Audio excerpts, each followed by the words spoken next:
होली का पर्व आ चुका है।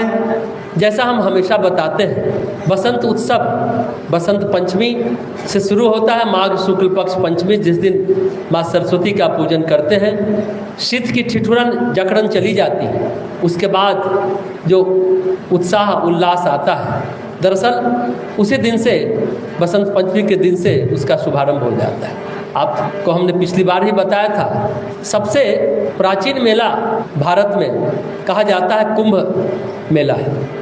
उससे पहले कोई और मेले का उल्लेख मिलता नहीं। मेला जहाँ जन जन के मन मिलते हैं वो मेला, जहाँ जन जन के मन नहीं मिलते हैं वो भीड़ है, वो मेला नहीं है। मेला और भीड़ का फर्क समझेंगे। आप यहाँ आए हैं, आप भीड़ बन के आए हैं कि मेले में शामिल होने आए। ये जो भी कुंभ गए होंगे प्रयागराज, इस बात पर जरूर आत्मचिंतन करें। दूसरी बात, उसी तरह प्राचीन उत्सव है बसंत उत्सव, सबसे प्राचीन उत्सव है। और उत्सव का मतलब क्या होता है? उत्स से उत्साह बना है। अगर हमारे अंतर मन में उत्साह नहीं है तो हम उत्सव में शामिल भी होकर कुछ कर नहीं पाएंगे। उत्सव में शामिल भी होंगे, उत्साह नहीं है अंतर मन में उत्साह नहीं है तो हम आकर के भी यहाँ आए हुए नहीं रहेंगे। समझने की बात। तो सबसे प्राचीन मेला कुंभ मेला और सबसे प्राचीन उत्सव बसंत उत्सव। बसंत पंचमी से उत्साह उल्लास, केसरिया बाना, रंग का फुहार आता जाता है। उसके बाद क्रम बढ़ता है, शिवरात्रि आती है। शिव और शक्ति का मिलन होता है, तभी तो ये सृष्टि चल पाती है। प्रकृति और परमात्मा का मिलन होता है। शिवरात्रि हम लोग मनाते हैं। बसंत में पेड़ पौधे वृक्ष वनस्पति में नई कोपलें निकलती हैं, हरियाली आती है, प्रकृति अपना श्रृंगार करती है और परमात्मा से मिलने जाती है, तो सृष्टि का क्रम आगे बढ़ता है। उसी तरह होली इस बसंत उत्सव का चरम है, सबसे शिखर है। सभी परेशानियों को, कष्टों को, कठिनाइयों को, अपनी निष्क्रियता को, अपने विरोध को, अंतर्मन के जो अवरोध है उसको दूर करते हुए सभी ऊंच नीच, छोटे बड़े सभी से गले मिलते हैं और दिल से मिलते हैं और मन को उत्साहित करते हैं, प्रफुल्लित करते हैं। इसकी पूर्णता बसंत उत्सव की होती है बासंती नवरात्रि यानी चैत्र नवरात्रि से। उस दिन, जिस दिन भगवान राम का जन्म होता है, रामनवमी के दिन, कह सकते हैं ये पूर्णता को प्राप्त करता है बसंत उत्सव। समाप्त नहीं होता है, पूर्णता को प्राप्त करता है। शब्दों पर ध्यान देंगे, पूर्णता को प्राप्त करता है बसंत उत्सव। तो दारुण रात्रि को खुशी के रात्रि में बदलना ही होली पर्व का मूल संदेश है। उत्साह, उमंग, उल्लास, एकता, समता, भाईचारा का पर्व है। दुश्मनी को दोस्ती में बदलने का पर्व है।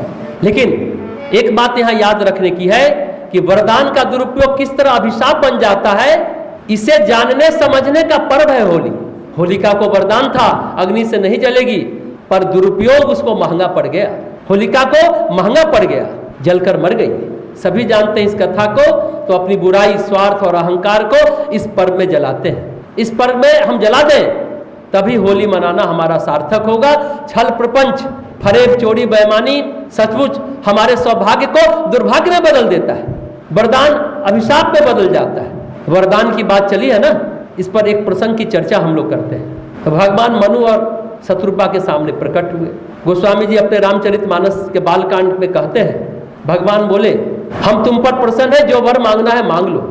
लेकिन वर मांगना व्यक्ति की सोच पर निर्भर है, वर देना व्यक्ति के सामर्थ्य पर निर्भर है, पर वर मांगना आपके स्तर को दर्शाता है कि आपका लेवल क्या है।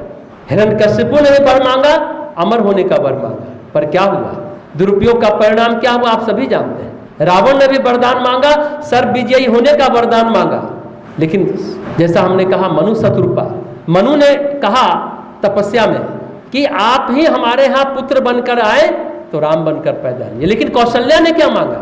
आपके जितने सारे भक्त हैं उस तरह मेरी जीवन शैली हो, यानी मेरा विवेक चंचल न हो, विवेक स्थिर हो जाए, ऐसा वरदान दीजिए भक्ति का। जैसे आपके भक्त रहते हैं, सादा जीवन, उच्च विचार वाला जीवन प्रदान करें हमें। तो वही मनु दशरथ रूप में पैदा लिए और शत्रुपा माता कौशल्या के रूप में पैदा लिए।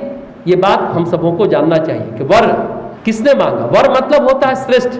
अपनी बेटी के लिए, कन्या के लिए जब हम लोग वर खोजते हैं, यह मानते हैं कन्या के माता पिता ये दुनिया का श्रेष्ठतम व्यक्ति है, सर्वश्रेष्ठ है उनकी नजर में, मेरी बेटी के लिए उपयुक्त ही नहीं श्रेष्ठतम है।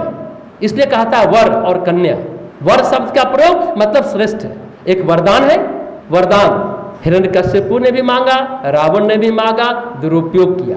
अब सुनिए अस्तर की बात करें। स्वामी विवेकानंद के सामने माता काली प्रकट हुई। घर में समस्याएं बहुत थी, खाने के लिए घर में रोटी नहीं थी। कई कई दिनों तक विवेकानंद और उनका परिवार भूखे रह जाता। आपको मालूम होना चाहिए कि जब स्वामी विवेकानंद, जो बचपन का नाम उनका नरेंद्र था, सो के उठते थे तो शिव शिव शिव शिव करके उठते थे। तो एक दिन माँ ने कहा बड़ा शिव शिव करता है, शिव ने क्या दिया? तो विवेकानंद छूटते उत्तर देते हैं जो पिया सो दिया। शिव ने जहर पिया तो जहर दिया। उनके घर में खाने को नहीं है। स्वामी रामकृष्ण परमहंस उनको भेजते हैं काली के पास, जा कुछ मांग ले। विवेकानंद को उनके गुरु हैं, वर मांगा। उन्होंने वर मांगा अपनी सोच के अनुसार। क्या मांगा? भक्ति दे, ज्ञान दे। भक्ति का वर मांगा, ज्ञान का वर मांगा। उन्होंने रामकृष्ण से कहा 3 बार बजे जाओ फिर से मांग के आओ, फिर से मांग के आओ। तीसरी बार भी वही मांगा तो रामकृष्ण परमहंस ने पूछा क्या है तुम ऐसी बात क्यों कर रहे थे? स्वामी विवेकानंद ने अपने गुरु रामकृष्ण परमहंस को क्या कहा? विश्व की महारानी के सामने मैं 1 किलो चावल मांगू? जैसा हमने कहा राजा मनु और शत्रुपा दोनों अलग अलग वर मांगते हैं। राजा के सोच में संसार है, रानी की सोच में परमात्मा है। मनु इतनी तपस्या करके भी संसार से उबर नहीं सके, इसलिए उन्होंने पुत्र के रूप में भगवान को मांगा। और शत्रुपा ने उनकी सोच में परमात्मा है, अध्यात्म है, तो उन्होंने भक्ति का वरदान मांगा। इसलिए वेदांत कहता है तपस्या प्रभावी भी है और निष्प्रभावी भी है।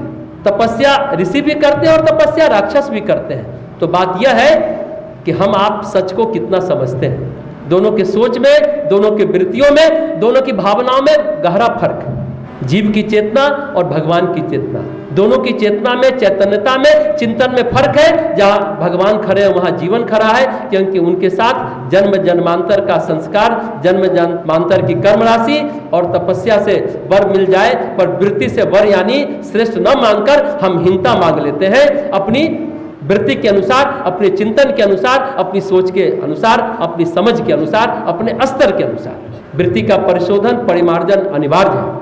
इसलिए अपनी भारतीय संस्कृति में व्रत उपवास का क्रम रहा है। प्रत्येक तिथि को कोई ना कोई पर्व त्योहार होता है, कोई ना कोई उपवास होता है, कोई ना कोई व्रत माना जाता है। इसलिए वेदांत वृत्ति से ज्यादा समझ पर यकीन करता है, सोच पर यकीन करता है, विवेक पर यकीन करता है। भक्ति में, योग में, ज्ञान में फर्क क्या है? भक्ति तो विश्वास ही नहीं करती कि कुछ मांगा जाए। भक्ति देने में विश्वास करती है, मांगने में विश्वास नहीं करती है। भक्ति का विश्वास है मैं भगवान को और क्या दे दूं, देकर मन करता दे दूं कुछ और कभी, सुबह दूं शाम दूं तुझे 8 याम दूं। भक्त देता चला जाता है, देता ही चला जाता है।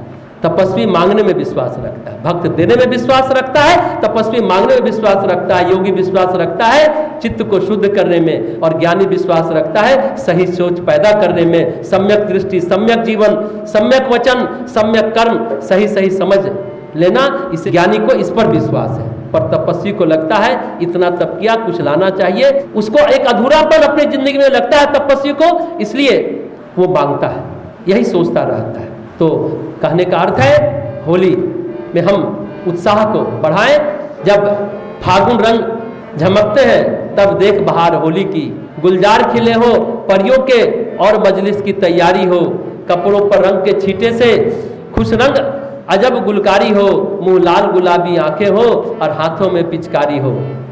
जब घर रंगे जाए तो दीपावली और जब घर वाले रंगे जाए तो होली, जब घर में दीपक जलाए तो दीपावली और जब बाहर चौक में अग्नि जलाए तो होली। इस आनंद उत्सव में प्राण की ही प्राप्ति होती है। दरअसल उत्सव चेतना का स्वभाव है तथा वह उत्सव जो मौन से उत्पन्न होता है वही वास्तविक है। जो मौन से उत्पन्न होता है वही उत्सव है, वही वास्तविक है। यदि उत्सव के साथ पवित्रता को जोड़ दिया जाए तो वह पूर्ण हो जाता है। केवल शरीर और मन ही उत्सव नहीं मनाता, हमारी चेतना भी उत्सव मनाती है तथा इस स्थिति में जीवन रंग युक्त हो जाता है। यह संसार कितना रंग भरा है। प्रकृति की तरह हमारी भावनाओं तथा संवेदनाओं का रंगों से संबंध है। क्रोध का रंग है लाल, ईर्ष्या का रंग है हरा, उत्साह और जीवंतता के लिए है पीला, प्रेम का रंग है गुलाबी, नीला विस्तृतता के लिए है, शांति के लिए है श्वेत, त्याग का रंग है केसरिया और ज्ञान का रंग है जामुनी। एक तरह से मनुष्य रंगों का एक फव्वारा है जो बदलता रहता है, नित्य बदलता रहता है, परिवर्तित होता रहता है। होली कई अर्थों में महत्वपूर्ण है। इसका सामाजिक महत्व है, सांस्कृतिक महत्व है, इसका आर्थिक महत्व है और सबसे ज्यादा आध्यात्मिक महत्व है। पर हम लोग ज्यादा सामाजिक और सांस्कृतिक पक्ष से परिचित हैं। मेल मिलाप, भाईचारा, रंग गुलाल और प्रकृति का महोत्सव जो बसंत पंचमी से चैत्र नवरात्रि तक चलता रहता है, जो हमने पहले कहा, यानी तब तक चलता है ये बसंत पर जब तक नया साल नहीं आ जाता। प्रकृति में परिवर्तन होता है। बसंत पंचमी से लेकर चैत्र नवरात्रि में प्रकृति में जो अमृत है वह विशेष रूप से धरती पर झड़ता है। होली के दिन विष हमारे अंदर का भी निकलता और जलता है और प्रकृति के विषाक्तता का भी दहन होता है होलिका दहन में।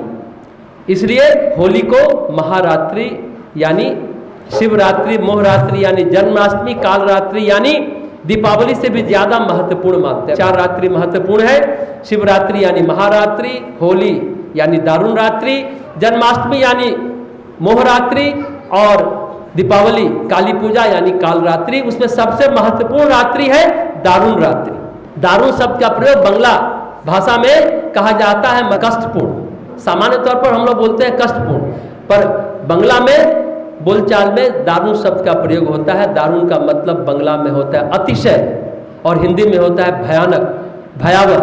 भयावहता की अतिशयता दारुणता कहलाती है और इन दिनों दारुणता की भयावहता उभरती भी है और कटती भी है। तो होली में जो जलाते हैं, होली में जो दहन करते हैं, वो सभी सामूहिक रूप से करते हैं। होली के सारे कर्मकांड सामूहिक रूप से होते हैं। खाना पीना, पूजा पाठ, मिलना जुलना, सब पर सामूहिक रूप से हम होली मनाते हैं। तो जब सभी रंग स्पष्ट दिखता है तो रंग भरा लगता है और जब सभी रंग आपस में घुल जाता है तो हो जाता है काला। जीवन में हम विभिन्न भूमिकाएं निभाते हैं। प्रत्येक भूमिका एवं भावना स्पष्ट रूप से परिभाषित होनी चाहिए। प्रत्येक भूमिका और भावना स्पष्ट रूप से परिभाषित होनी चाहिए। अस्पष्ट भावनाएं कष्ट उत्पन्न करती है और जीवन काला लगने लगता है। अस्पष्ट भावनाएं कष्ट उत्पन्न करती है और जीवन काला लगने लगता है। जब आप एक पिता हैं तो आपको पिता का पात्र निभाना है। ऑफिस में आप पिता नहीं हो सकते, ध्यान दीजिए। ऑफिस में आप पिता नहीं हैं, घर में आप पिता हैं तो पिता की भूमिका निभाइए। ऑफिस में है तो आप ऑफिसर की तरफ काम कीजिए। लेकिन एक ऑफिसर घर में ऑफिसर बन के नहीं रह सकता। जो ऐसा करता है उसके जीवन में बहुत कष्ट होता है। जब आप जीवन की विभिन्न भूमिकाओं को मिश्रित करते हैं तभी आपसे गलतियां होना शुरू हो जाती हैं। कभी आप पुत्र हैं, कभी विद्यार्थी हैं, कभी टीचर बनते हैं, कभी पिता बनते हैं, कभी भाई बनते हैं, कभी दादा बनते हैं, कभी नाना बनते हैं, कभी नानी बनते हैं, कभी दादी बनते हैं। सभी भूमिकाएं जीवन में रहती हैं, लेकिन अगर सभी भूमिकाओं को अगर मिश्रित कर दिया जाए फिर आप गलतियां करना शुरू कर देंगे। इसलिए अपने जीवन में जो पात्र आप निभा रहे हैं, जिस समय जिस पात्र में है उस वर्तमान के क्षणों को पूरी तरह जिए। 100% आप उसमें दीजिए, पूर्ण रूप से उसी में रहिए। विविधता में समग्रता एवं समन्वयता जीवन को अधिक जीवंत और रंग भरा बनाती है। होली भारत का मधुरस है, मधुछंद है, सामगान है, लोक नृत्य है। होली भारत के मन का उल्लास है। होली का उल्लास प्रायोजित नहीं होता, स्वतः स्फूर्त होता है। प्रकृति नित्य नूतन है, सदाबहार, अल्हर और आनंदमय से परिपूर्ण है। इसके अंतःपुर में मधु भरा हुआ है। अंतःपुर में कह सकते हैं आनंद रस का महास्रोत है। भारतीय चिंतन में इसी स्रोत का नाम है उत्स। उत्स से ही उत्सव बना है। उत्सव इसी आनंद का आपूरण है। होली बसंत उत्सव का चरम है। जैसा हमने पहले भी कहा, बसंत परिपूर्ण प्राकृतिक तरुणाई है और होली बसंत उत्सवों का उल्लास है, आकाश है।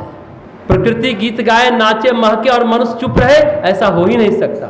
होली और बसंत आते हैं तो आम्र कुंज ही नहीं महकते, केवल वन उपवन ही गंधमादन नहीं बनते। होली और बसंत में वायुदेव जिसे छू जाते हैं, आगे बढ़ते हैं, वही मदमस्त हो जाता है। प्रकृति गीत गाए, नाचे, महके और मनुष्य चुप रहे, ऐसा हो नहीं सकता। न शीत की जरकन, न गर्मी की उमस है और न बेचैनी है। प्रकृति के रूप रस गंध में खिलती है होली